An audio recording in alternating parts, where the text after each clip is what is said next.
Hey everybody, it's AJ with UV Codes for You, back with another video. Introducing a new segment here, and that is Monday Movie News.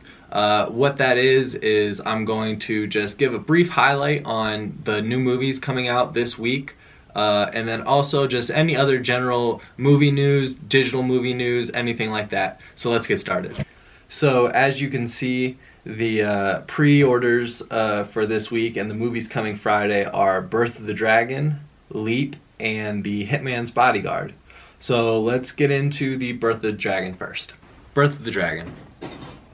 Set against the backdrop of the 1960s San Francisco, Birth of the Dragon is a modern take on the classic movies that Bruce Lee was known for. It takes its inspiration from the epic and still controversial showdown between up-and-coming Bruce Lee and Kung Fu master Wong Jackman, a battle that gave birth to a legend. Sounds good so far, you know? Who doesn't love martial arts? A good action movie.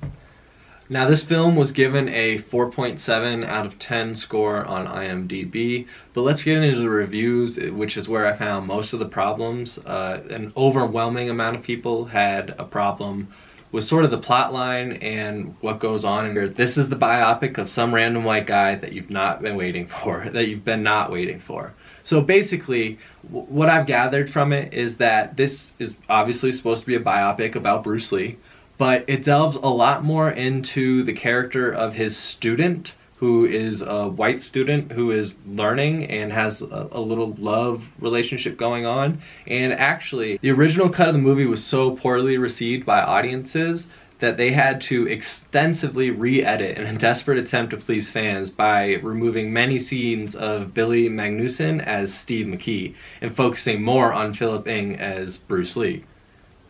Well, obviously, shouldn't it? It's a Bruce Lee biopic. Of course, it should be about Bruce Lee and not his student. I thought that was obvious. The Birth of the Dragon was also not well received by Bruce Lee's family, specifically his daughter. She put out a statement on their Facebook, which I have up here on the screen. I've also linked to down in the description, so you can see her take on the film and sort of their thoughts on that. I'll leave this for you to decide. Maybe it's still a good action flick, has some good scenes, that sort of thing. Some good fight scenes, I'm sure it does, with these two main actors. Well, the should-be main actors, of Bruce Lee and Wong Jackman. But yeah, so 4.7 on IMDb, The Birth of a Dragon. So the next movie is Leap. This movie is about an orphan girl who dreams of becoming a ballerina and flees her rural Brittany for Paris, where she passes for someone else and accedes to the position of pupil at the Grand Opera House. Now, personally, I love animated movies. I'm just always a fan. Even if they're for kids, they have a great sense of humor. Love the animation and that aspect of it. Everything's beautiful. It looks amazing these days. Now, this received a 6.8 out of 10 on IMDb, so a pretty good score. Some of the reviews were talking about how, it is a pretty basic plot line. It's pretty predictable, but it's a kid's story, so it could be expected, but it's still a fun movie about an underdog, great relatable characters, good voice actors for the most part. Now, one voice actor that I don't know exactly fit the part, and I don't know how well he can play that, is Dane DeHaan. He plays a Victor who is a teenage orphan, but Dane DeHaan is 30. So that's a little odd.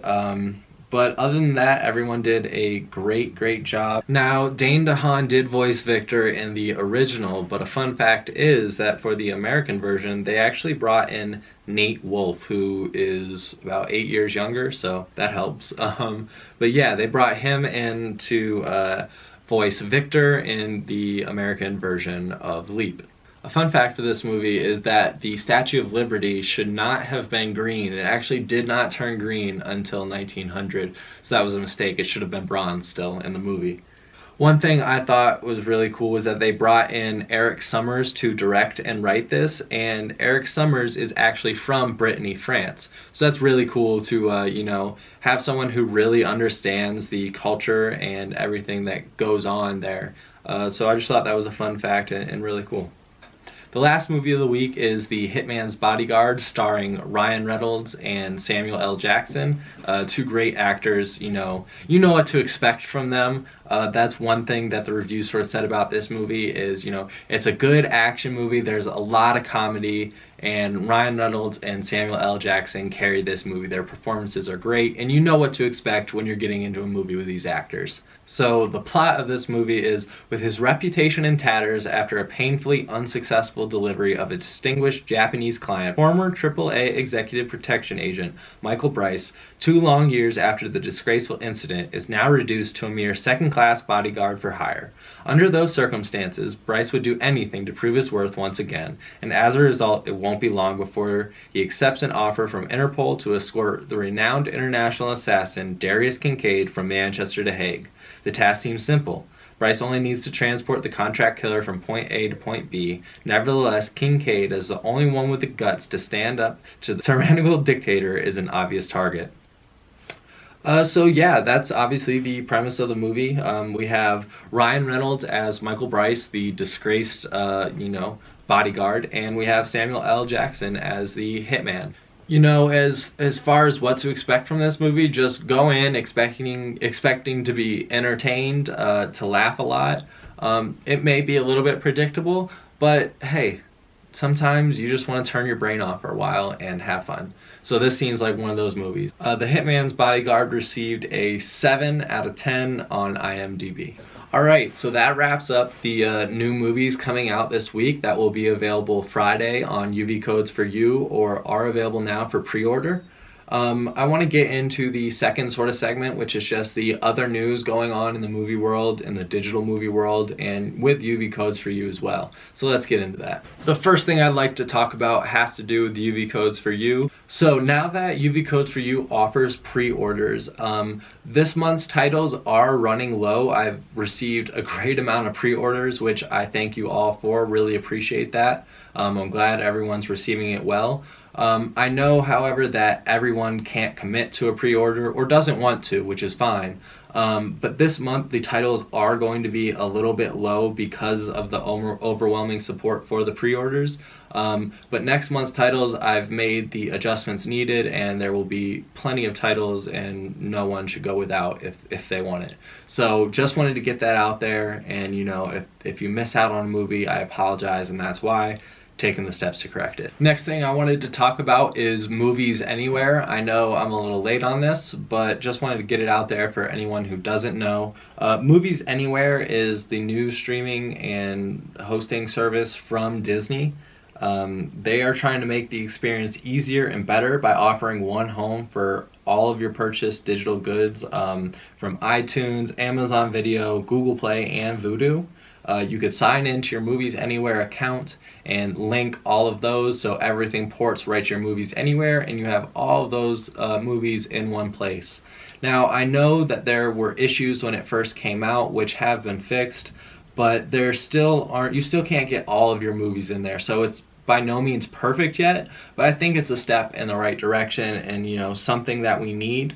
Also, if you sign up now for Movies Anywhere with a new account, you can receive 5 movies for free. I have a screenshot of that promotion right here, and I will zoom in on the titles in the fine print that you do get, because it is select titles.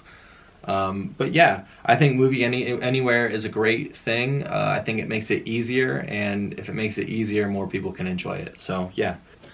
The last thing I wanted to talk about is the Best Buy Black Friday specials going on. There are select 3D Blu-ray movies for $9.99.